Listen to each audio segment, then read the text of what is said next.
Vous faites bien de choisir Kavi TV pour vous informer. Bonsoir et bienvenue dans cette grande édition d'information dont voici le sommaire. Flambée des prix de certaines denrées alimentaires, le président du Goa International appelle les commerçants à la solidarité. Joint au téléphone, Chérif Mohamed Abdallah invite les uns et les autres à maintenir la stabilité des prix pendant cette période difficile. Et puis, les stations-service sont effectivement rouvertes ce mercredi, conformément au communiqué numéro 4 du gouvernement.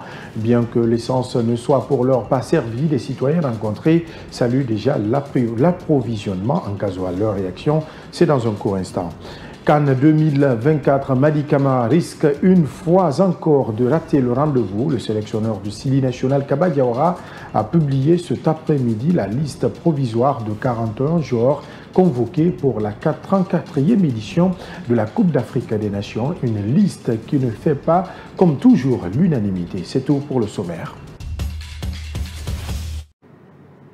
Encore une fois, bonsoir. Actualité oblige. Le chef de l'État, colonel Mamadi Doumbouya, s'adressera à la nation ce soir à partir de 20h30 après 72 heures de silence suite à l'incendie survenu au principal dépôt d'hydrocarbures de Kaloum qui a causé la mort d'une dizaine de Guinéens avec une centaine de blessés. Le président de la transition prend enfin la parole. Vous pourrez donc suivre cette adresse à la nation sur Kavi TV et sur l'ensemble synchronisé de nos médias. Je vous le disais en titre, moment difficile pour la Guinée. Le président du groupe organisé des hommes d'affaires Goa International en abrégé appelle à la solidarité. Très affligé par l'incendie au dépôt d'hydrocarbures de Kaloum, Chérif Mohamed Abdallah invite les commerçants à s'abstenir de toute augmentation des prix des denrées de première nécessité. Il a été joint au téléphone par Ansoubaïlo Baldé. Absent à Conakry, c'est avec beaucoup de peine que le président du groupe organisé des hommes d'affaires Goa International a appris la mauvaise nouvelle sur l'incendie au dépôt d'hydrocarbures de Kaloum. Mohamed Chérif Abdallah appelle tous les citoyens guinéens, y compris les commerçants et les transporteurs, à être solidaires avec les victimes. On a demandé à l'ensemble des citoyens guinéens, des commerçants, de transporteurs, tout le monde, quand il y a une situation surtout telle que nous vivons actuellement.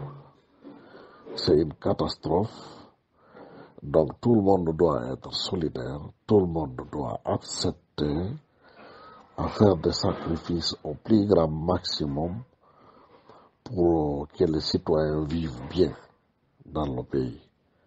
Pour ne pas que le prix soit augmenté à cause de cet incident, éviter toute augmentation des prix à tous les niveaux pour aider les populations dans son ensemble, pour vivre en harmonie, vivre dans la dignité, vivre dans la paix. Depuis cet incendie, les Guinéens vivent une période difficile en termes de déplacement, mais aussi d'approvisionnement en denrées de première nécessité, le tout occasionné par la fermeture des stations-service. Mohamed Chérif Abdallah fait des recommandations aux autorités. Parce que si il y a suffisamment de carburant dans un pays, le pays ne s'arrête pas, ça va tourner. Parce que les gens ont besoin non seulement de carburant, mais ils ont besoin de l'eau et l'électricité, et ils ont besoin principalement aussi la sécurité.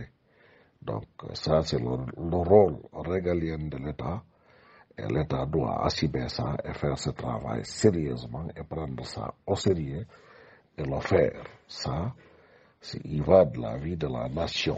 Sauf qu'à date, les citoyens se plaignent de la cherté des denrées alimentaires dans les marchés, ce à cause de la hausse exorbitante des prix de plusieurs produits de première nécessité. Suite à l'explosion du dépôt d'hydrocarbures de Kaloum, les activités économiques sont à l'arrêt à Conakry.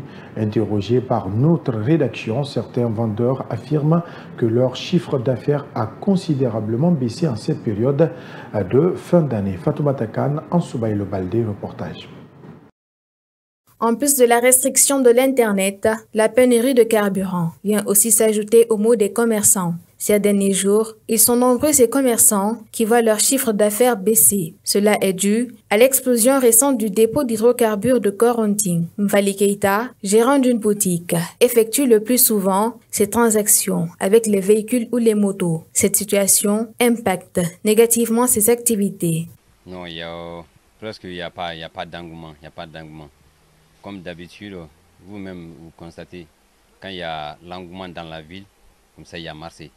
Nous ici, avec la crise des carburants là, ça impacte toutes les activités. Les gens avec VPN là, les gens commandent avec nous. Voilà. Mais c'est pas tout ça a impacté nos activités. Donc ça c'est coïncidé encore avec tout ça, avec l'incendie là. Donc sinon d'habitude les fins d'année c'est dans ça nous aussi on s'en sort. Voilà, on fait un peu d'épargne. Ce qu'on mange déjà on a ça, mais pour faire autre chose, là il faut les activités comme ça. Il faut les moments comme ça. Mais cette année je ne pense pas que ça puisse être possible. Zeynab Koroma est vendeuse de jouets de seconde main. C'est la première fois, selon elle, que sa marchandise a du mal à être écoulée.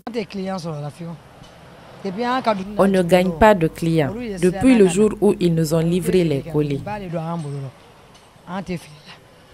Vendeurs et acheteurs, tous préoccupés par cette situation, espèrent qu'une solution sera trouvée dans les prochains jours. Ils lancent un appel aux autorités. C'est Cointé d'abord, c'est un problème. C'est Cointé encore acheter et de trouver encore d'autres applications, donc ça pose problème aux gens. Donc l'autorité n'a qu'à revoir ça. Les médias, c'est par là-bas les gens passent pour faire les publicités. Donc si les télévisions encore sont mises de côté, et puis encore le réseau encore est restreint, cela veut dire qu'il n'y a pas d'information. S'il n'y a pas d'information, il n'y a pas de marketing. Donc ça pose problème. Et même ils n'ont qu'à revoir, ils savent ce qu'ils font. Ils savent ce qu'ils font, ils font du mal, mais ils savent que c'est du mal ils font. Comme ils ont mis la sécurité nationale en avant, nous aussi on est derrière eux. Il est important de rappeler que les stations-service sont ouvertes depuis ce matin, mais ne servent que du gasoil. Depuis l'explosion du dépôt d'hydrocarbures de Kaloum, toutes les activités économiques sont au ralenti. C'est le cas au marché de Matoto. Sur place, certaines vendeuses déplorent la rareté de la clientèle qui n'est pas sans conséquence sur leurs activités. Aïcha Kamara a fait le constat pour notre rédaction. Suivez. Au marché de Matoto, vendeuses et acheteuses sont tous inquiètes de la situation économique actuelle dans le pays. L'explosion du dépôt de carburant vient augmenter les difficultés des commerçants. Le prix de toutes les denrées alimentaires ont grimpé sur le marché. En ce mois de décembre, ils sont nombreux, ces commerçants qui voient leur chiffre d'affaires baisser. Aminata Silla, vendeuse de poissons au marché de Matoto, nous explique le calvaire qu'elle traverse. J'étais au port de Boulbunet ce matin, mais les choses sont dures. Le prix du poisson a augmenté. Avant, la douzaine était à 250 000 francs guinéens. Aujourd'hui, ça se négocie à 500 000 francs guinéens. Difficilement, ils nous ont laissé à 350 000 francs guinéens. Pas de véhicule. Le transport aussi est cher. Donc, je vends mes poissons 1 à 35 000 francs guinéens. Zinab Kaba est vendeuse de piments. Selon elle, le sac de piment se négocie à 1 200 000 francs guinéens pendant ce temps. Ajoutez à cela, le transport est cher.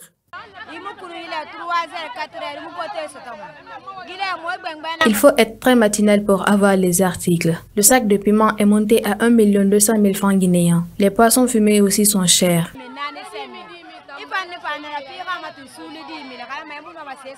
Mariam Diallo, vendeuse de riz, lance un appel à l'État afin que le prix des denrées puisse baisser.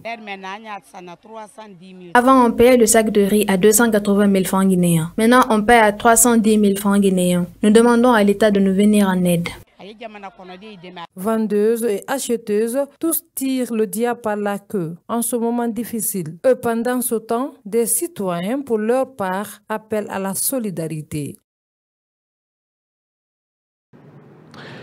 Et depuis ce mercredi matin, le gasoil est servi dans les stations-service conformément au communiqué numéro 4 du gouvernement, bien que ce soit le gasoil qui est servi pour le moment dans les différentes stations-service de Conakry.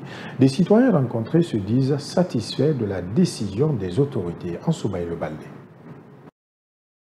10 heures à Madina. Ce mercredi, les activités ont momentanément repris dans ce marché. La circulation est fluide, les vendeuses ont rallié le marché pour revendre leurs articles et plusieurs boutiques sont restées ouvertes, même si certaines sont encore fermées. Fatoumata Bangoura est vendeuse de chaussures dans ce plus grand centre commercial du pays. Depuis 8 heures, elle est assise derrière sa marchandise, une activité qui lui permet de subvenir aux besoins de sa famille. Selon elle, elle a du mal à écouler ses marchandises. Depuis le matin, aucun client n'est venu me demander. La vie est chère. Moi, je loge jusqu'à Matoto. J'ai emprunté une moto jusqu'ici, à 30 000 francs guinéens. Il n'y a pas de voiture. 30 000 francs, quelle fait Matoto Fafebe? Marawa Souma est aussi vendeuse dans ce marché. Avec la conjoncture actuelle du pays, elle demande aux autorités de résoudre cette situation. On n'a pas de moyens. Mon mari ne travaille pas, donc je suis obligée de venir revendre. Je demande aux autorités de nous aider. Depuis le début de la semaine, les vendeuses sont confrontées à un manque criard de la clientèle. Chacune se démerde pour avoir le quotidien. Sport pour terminer, en prélude de la 34e édition de la Coupe d'Afrique des Nations CAN Côte d'Ivoire 2024, le sélectionneur guinéen a dévoilé sa liste provisoire de 41 joueurs. Dans cette liste de présélection des joueurs qui représenteront le tricolore national en Côte d'Ivoire, on note la présence de Morlaye Sylla. Madi Camara, par contre, risque pour la deuxième fois consécutive de rater cette messe continentale. Amidou Kibola Bangoura, journaliste sportif, ne trouve pas cette liste exhaustive. Il a été interrogé par Ansoubaï Le Baldé. Seul le gasoil était servi aux consommateurs dans les stations-service ce mercredi à Conakry. À Matoto, partout où nous sommes allés, il n'y avait pas de bousculade de la clientèle comme le craignaient certains. Un responsable de station-service qui a requis l'anonymat s'est prêté à nos questions. Tout se passe bien. On est conforme au communiqué qui a été diffusé hier. Depuis le matin, nous ne vendons que du gasoil uniquement dans les réservoirs, comme le communiqué a précisé. Depuis le matin, quel est l'engouement qui prévaut ici? Les gens viennent, comme vous le voyez déjà sur le terrain, les gens viennent et puis c'est bien organisé. Nous sommes assistés par les forces de l'ordre qui sont là à nous aider et puis on sert que du gasoil dans les réservoirs pour le moment. Cette reprise partielle décidée par les autorités de la transition est intervenue après 2 jours de calvaire pour les citoyens. Des déplacements limités par manque de carburant, cela n'a pas été facile. Aujourd'hui, Souleymane Yatara, propriétaire de véhicules, a retrouvé le sourire quand il est allé à la station-service. Nous sommes très ravis et il faudrait qu'on accepte parce que ça n'a pas été facile. Nous tous, nous avons subi les mêmes victimes, donc on n'a pas d'autre choix, il faut qu'on accepte. Parce que avec la conjoncture, on a les 2 jours passés quand même, ça a été dur, mais il faudrait qu'on accepte.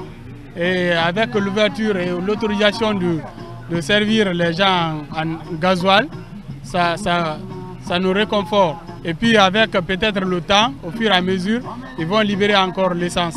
Au niveau de toutes les stations-service que nous avons visitées, des gendarmes sont déployés pour veiller au respect de la mesure. Ceux qui viennent avec des bidons sont retournés par les gendarmes postés sur les lieux. Et c'est sur cet élément que nous fermons cette grande édition d'information à tous. Merci de l'avoir regardé. Bonne suite de programme sur Kavi TV. Au revoir.